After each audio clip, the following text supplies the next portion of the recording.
Donc un autre axe de travail souvent évoqué dans le projet des usagers, c'est celui de l'amélioration de la communication avec les usagers. Donc nous allons maintenant vous présenter un tout nouvel outil qui a été conçu avec cet enjeu, c'est l'outil ModeXpert. Donc je laisse la parole à Sandrine. Merci Léna. Donc, je vais donc vous présenter cet outil. Alors déjà, pour resituer le contexte, nous avions pour souhait de continuer de précédents travaux sur la sémantique en créant un outil ludique permettant aux usagers comme aux professionnels de s'approprier le sens de termes jugés parfois complexes, mais importants pour une bonne compréhension lors d'échanges entre ces interlocuteurs, donc usagers et professionnels, et par conséquent d'améliorer la communication. Pour cela, nous avons lancé un appel à candidature début 2025 pour constituer un groupe de travail. Ce groupe de travail réunissait des représentants des usagers, des professionnels d'établissements de santé et de SSMS, ainsi que la responsable régionale de France Assos Santé. Et ce groupe était piloté par Léna et moi-même, et donc on s'est rencontrés quelques fois dans l'année, mais en visio. En lien avec ce groupe, nous avons donc conçu l'outil ModeXpert, donc intitulé, qui donne déjà un indice sur le but du jeu, qui est d'associer des cartes pour former des pairs et devenir expert de ces mots. Mais alors, associer quelles cartes? Donc d'un côté, vous avez des cartes de mots à définir et de l'autre côté, des cartes avec des définitions. Les cartes mots sont complétées d'illustrations pour donner déjà quelques indices. Et donc, à ce sujet, on a eu beaucoup de plaisir à travailler avec Anne Bosquet, qui est facilitatrice graphique et qui a réalisé toutes nos illustrations. Sur les cartes définition, les textes ont été rédigés en langage clair, c'est-à-dire s'approchant dans la mesure du possible du facile à lire et à comprendre, le FALC, avec une mise en forme facilitant la lecture. Les mots définis ont été sélectionnés par le groupe de travail et ils sont regroupés en 3 thématiques, ce qui permet de former 3 mini-jeux. Donc, il y a mes droits en santé, qualité et sécurité de mes soins et les personnes à mes côtés. Donc, vous remarquerez qu'il y a un code couleur pour aider à repérer les différentes thématiques. Donc, vous pouvez ainsi choisir de jouer par thématique ou toutes thématiques confondues.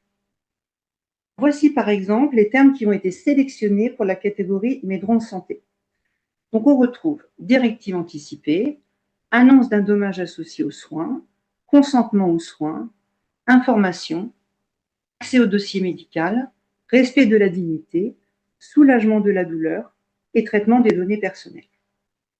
Et maintenant, les mots de la catégorie, la qualité et la sécurité de mes soins, pardon. Donc, je ne vais pas tous vous les relire, mais on remarque que dans cette catégorie, certains mots concernent les 2 secteurs ciblés, c'est-à-dire établissements de santé et ESSMS, mais d'autres mots sont spécifiques à l'un de ces 2 secteurs seulement. Par exemple, la certification versus l'évaluation, ou encore la lettre de liaison et le dossier de liaison d'urgence. Donc, c'est à vous de sélectionner les planches qui vous seront utiles selon votre activité. Enfin, pour la dernière famille, les personnes à mes côtés, là aussi, vous pourrez choisir les mots propres à votre secteur, notamment la commission des usagers versus le conseil de la vie sociale. Ce jeu est à destination des usagers, donc patients, personnes accompagnées, ainsi que leurs proches. Il peut également être utilisé pour sensibiliser les professionnels sur la définition de certains mots. Parce qu'on le sait bien, si les professionnels maîtrisent ces termes, ils seront plus à l'aise pour les expliquer à leur tour à leurs usagers. Cette sensibilisation peut se faire au cours de l'intégration de nouveaux arrivants dans la structure, lors de la semaine de la sécurité des patients ou encore lors d'un temps de travail d'équipe. Et ce jeu peut se jouer seul ou en équipe de 2-3 participants. D'ailleurs, je vous conseille de constituer des équipes réunissant usagers et professionnels, plus de partage. Et les règles sont tout à fait adaptables. Donc, d'un simple jeu de paires, on peut ajouter une difficulté avec un memory card ou encore le principe de mots à deviner. Et vous pouvez tout à fait dérouler le jeu à la manière de questions pour un champion, pour ceux qui connaissent, en lisant les définitions jusqu'à ce qu'une personne trouve le mot. Parce que c'est vrai que l'apprentissage avec un côté ludique fonctionne toujours très très bien. Et un temps d'échange ou de débriefing complémentaire peut être prévu à l'issue du jeu. L'idéal est bien sûr, dans la mesure du possible, d'accompagner l'usager dans l'utilisation du jeu afin de s'assurer de sa compréhension des définitions et d'aller plus loin dans les explications si nécessaire. Pensez également pour remplir ce rôle d'animateur aux représentants des usagers ou aux bénévoles. Alors ça, je le précise car nous en avons eu un bel exemple lors de la phase de test. C'était pendant la semaine sécurité patient et ça a très très bien fonctionné. C'était une représentante des usagers qui animait un atelier. Alors cet outil est dès maintenant accessible à tout professionnel ou représentant des usagers normands via toujours notre plateforme collaborative. Il faut pour cela être membre de la communauté de pratique Relations avec les usagers, dont Léna vous a parlé tout à l'heure. Vous voyez ici le chemin détaillé pour accéder au jeu qui se trouve dans la boîte à outils de cette communauté de pratique. Et là, vous y retrouverez les règles du jeu et les cartes à imprimer, puisque tout ce que je viens de vous dire, ça apparaît en grande majorité dans les règles du jeu.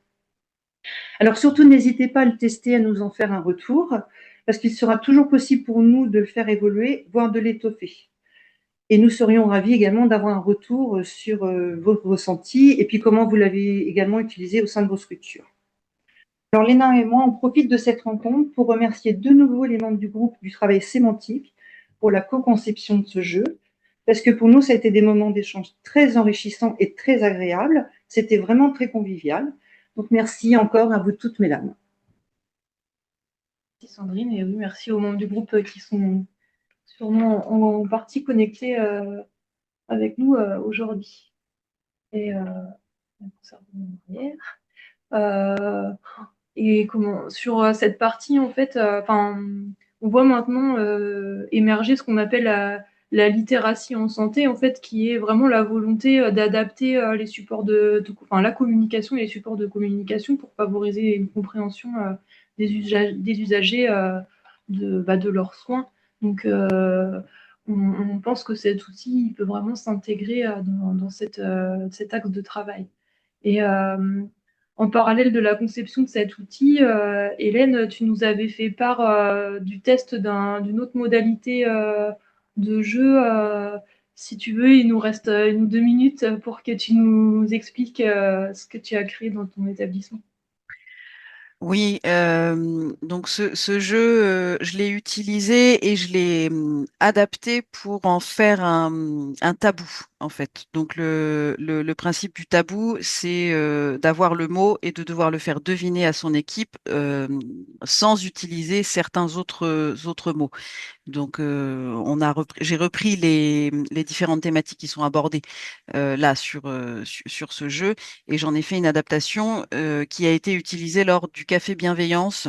Donc, c'est une réunion d'1 heure, 1 fois par trimestre le matin qui existe depuis plusieurs années maintenant, où les professionnels viennent de manière volontaire et pendant 1 heure, en fait, nous avons pu passer toutes les cartes en mode tabou et avoir des échanges autour de ces différentes thématiques, définitions. Et c'était très intéressant de voir justement avec les mots interdits comment les professionnels arrivaient à se faire comprendre. Les gens sont très imaginatifs et en fait, alors d'une, c'était très drôle. Et de deux, ça a permis aussi de clarifier certaines notions parce qu'on s'aperçoit que c'est pas toujours si clair pour tout le monde et que pour le faire comprendre à des usagers ou même à d'autres professionnels, c'est pas si simple. Et cette heure de travail assez amusante, en fait, nous a permis de nous accorder sur des définitions et sur toutes ces notions qui sont présentes dans l'outil. Donc, il est plutôt bien fait. Et on peut en faire pas mal d'adaptations pour répondre en fait à nos besoins d'établissement ou d'équipe spécifiques. Et donc on peut j'ai pas envie de dire détourner, mais on peut vraiment l'adapter et l'utiliser sous différentes formes, donc sur plusieurs séances en fait. Le même outil peut nous servir à animer plusieurs temps de réflexion. Voilà ce que je voulais vous Merci, partager. Hélène. Merci Hélène. Et j'ai juste oublié de préciser le format. Là, ce que vous voyez, mot définition, ça tient sur un A4. Donc facile à découper, facile à plastifier. Voilà. Voilà. Il y a juste à imprimer en recto verso, couper en deux, plastifier dans l'idéal pour pouvoir le réutiliser et c'est tout prêt. Mais vous aurez toutes ces indications-là aussi dans les règles du jeu.